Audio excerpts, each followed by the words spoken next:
el epígrafe del libro empieza: el tiempo lo cura todo menos las heridas. De alguna manera este libro nace de ahí, ¿no? De una herida que te había acompañado en el tiempo, que te acompaña en el tiempo. Escribir es algo que se hace, o que al menos yo hago, desde un lugar muy vulnerable.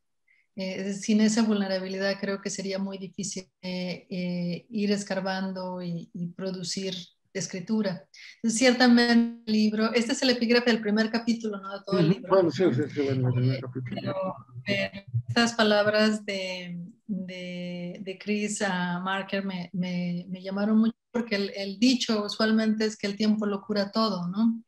Y hay que recordar que la eficacia del tiempo como curador no alcanza, creo yo, las heridas permanecen, ¿no? Hay una cierta oralidad a su alrededor, especialmente alrededor de lo que llamamos, ¿no? Que es una de las características del trauma, precisamente es eso, el mantenerse como una cripta, ¿no? Que reta el tiempo y que ponen en entredicho precisamente por contraste ese paso del... Varios de tus libros, si no es que todos, en algún momento aterrizan en este, ¿no? O sea, creo que hay reflexiones sobre la violencia que habías hecho antes, sobre la violencia de género que habías hecho antes, sobre, sobre la familia. En la autobiografía del algodón también había, y ya hay un merodeo sobre la identidad.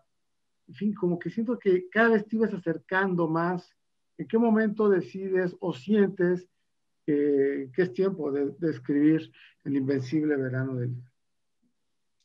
Bueno, doctores, y me gusta la manera en que lo estás enfocando justo ahora, porque no solo es sobre el tema, ¿no? Sino es también una decisión que tiene que ver con el estilo, ¿no? Con la manera de escribir.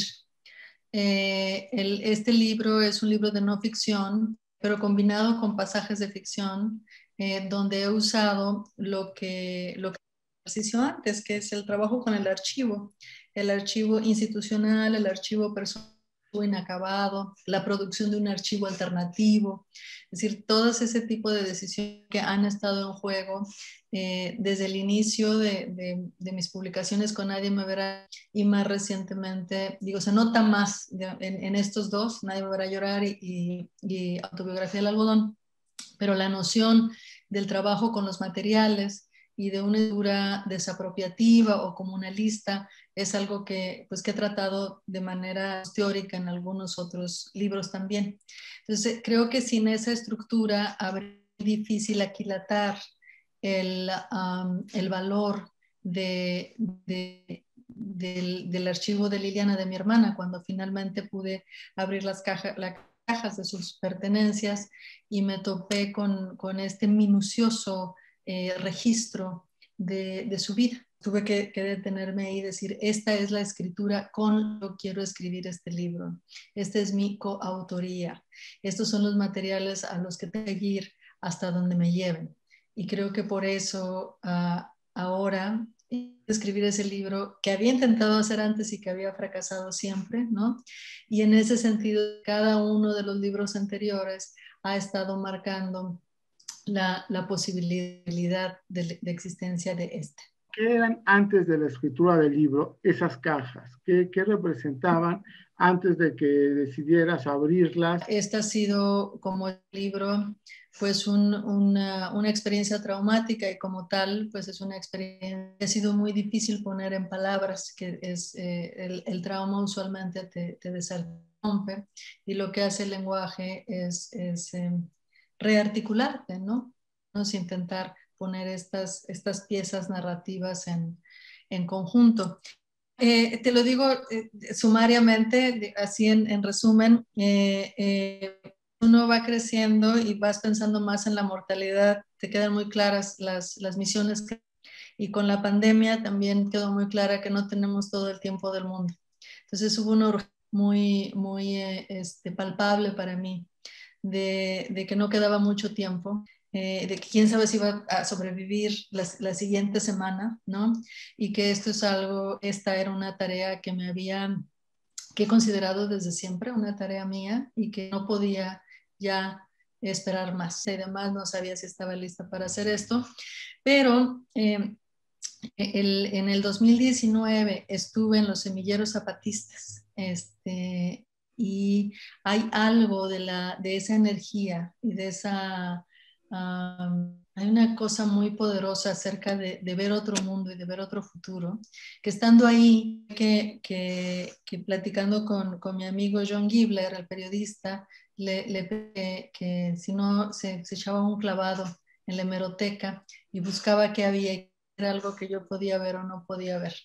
Y de hecho, como lo digo también ahí en el libro, fue quien hizo esta primera, peinó, se dice peinar, ¿no? Peinó los periódicos y me pasó los primeros escaneos de los mismos y bueno, ya después de eso no hubo manera de regresar. Pero digamos que es lo que estoy tratando de decir en resumen es que por una parte está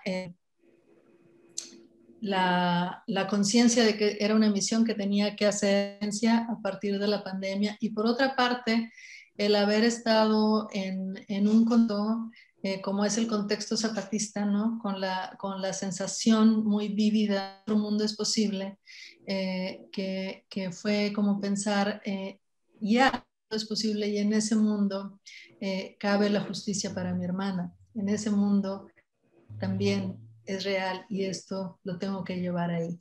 Entonces la urgencia, quieres la esperanza, ¿no? La urgencia y la cuestión de ver esta energía vital, este horizonte de otros posibles también. El pasado nunca es el pasado, escribes en algún momento, y creo que se tiene vínculo pues con eso, ¿no? Con lo que nos persigue, los fantasmas, los miedos, porque supongo que también, pues el hecho de, ahora sí que de pedirle a John Gibler que fuera en avanzada, obedecía un miedo. Siempre lo que te ha destrozado, ¿no? Que puedas ver a la ligera. Y hay que armar una estrategia y hay que encontrar solidaridad, ¿no? Hay que armar tu, pues tu equipo, tu grupo de amigos, tu grupo de protección. Y aquí, bueno, estuvo Gibler, Saúl Hernández Vargas, que es mi marido, mi familia, mi hijo, mis padres, es decir, todo un equipo de acuerdo y que muy pronto, claro, era algo que todos teníamos, pendiente que todos teníamos y a las que en su momento todo el mundo ha respondido con gran generosidad. Pues las cosas existen cuando las nombramos, ¿no? El lenguaje nos da esa posibilidad de concretar las cosas. Entonces, el libro que aparezca ahora también creo que obedece a un momento en el que sientes que es más factible hacer justicia. Es bien difícil escribir un libro sobre la violencia, ¿no? Sobre la violencia que se ha llevado a un ser querido. Cuando que tienes disponible para contar esa historia en sí mismo es violento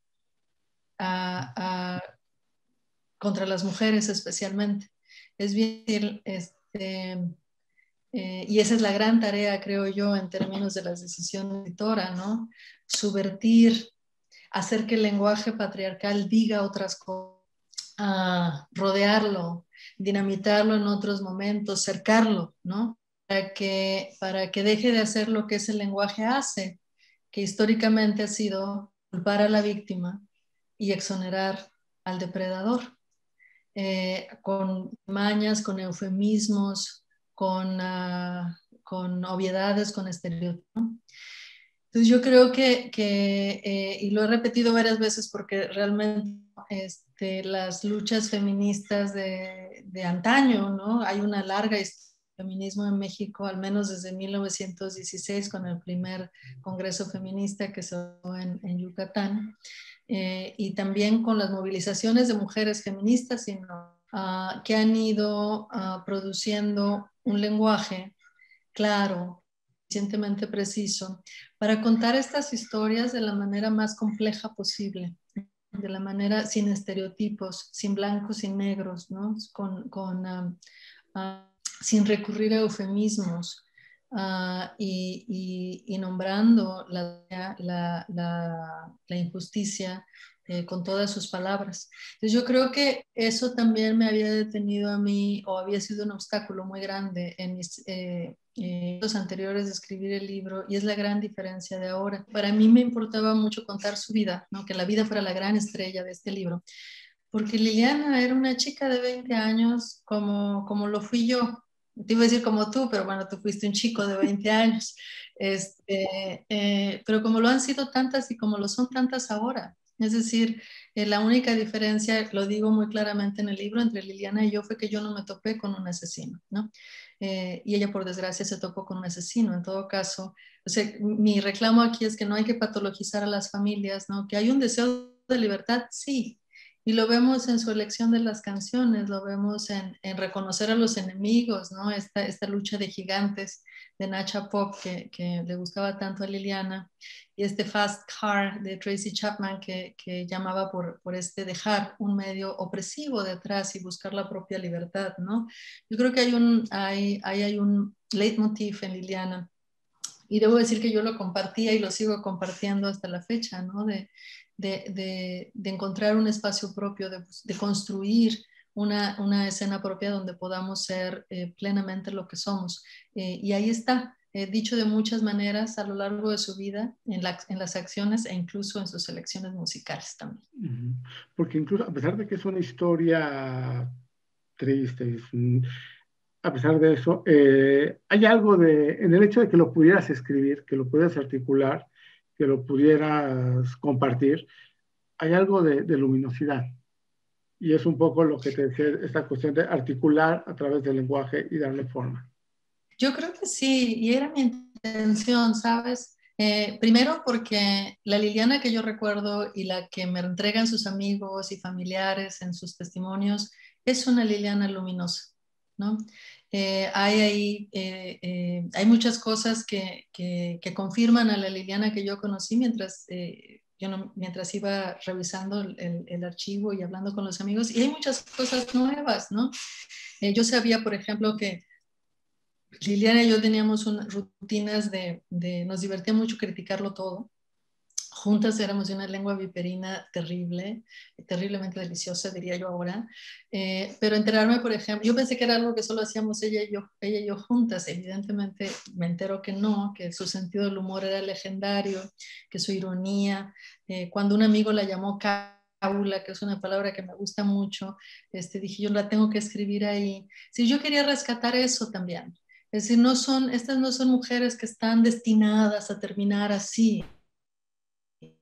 No hay un sino colgado detrás de ellas, ¿no? Estas son mujeres buscando, mujeres luminosas, mujeres alegres, mujeres con sueños, mujeres con una vida cotidiana, con intereses, en este caso en la arquitectura, en el pasado indígena, en el dibujo, en el trabajo colectivo, en la escritura. Para mí fue una gran sorpresa ver que Liliana escribía un montón. Yo creo que Liliana escribía más que yo en esas épocas, ¿no? Por ejemplo. Entonces, sí, es una celebración. Y también lo asumo, es una celebración de su vida, una celebración de su paso por la tierra, porque por supuesto que está el feminicidio y ahí está en el libro también, pero creo que reducir la humanidad de Liliana solo al feminicidio sería quedarme muy corta. Y Liliana nos iluminó a muchos, nos tocó a muchos, y creo que esa Liliana también tiene que estar aquí. ¿Es irreversible la subversión del lenguaje patriarcal? O sea, ¿crees que, vamos, tu libro lo demuestra, ¿no? Pero ¿crees que ya es irreversible? ¿Cómo lo ves? Yo creo que es una lucha constante. Haríamos mal en pensar que es algo que ya está y que va a rodar solito. Las cosas socialmente no son así. La historia nos demuestra, ¿no? Que lo que se gana en estos términos, en estas luchas, digamos, desde abajo, se gana con mucho trabajo, con mucho tesón, con la participación de muchas personas, en este caso de muchas mujeres, pero también de muchos hombres, ¿no? Creo que esta tarea de autocrítica es una constante. y es algo que debemos hacer, al menos de mi parte, ese es mi compromiso, de manera muy consciente en mi vida cotidiana y también en mi vida de escritora. Entonces, me gustaría pensar que es tan irreversible como nuestro compromiso de que así lo sea. Se gana con mucho trabajo, con mucho tesón, con la participación de muchas personas, en este caso de muchas mujeres, pero también de muchos hombres. ¿No? Creo que esta tarea de autocrítica es una constante y es algo que debemos hacer, al menos de mi parte, ese es mi compromiso, de manera muy consciente en mi vida cotidiana y también en mi vida de escritora, que son sin adjetivos o la escritura por la escritura misma. Es decir, creo que esas escrituras están comprometidas con las cosas como son, ¿no?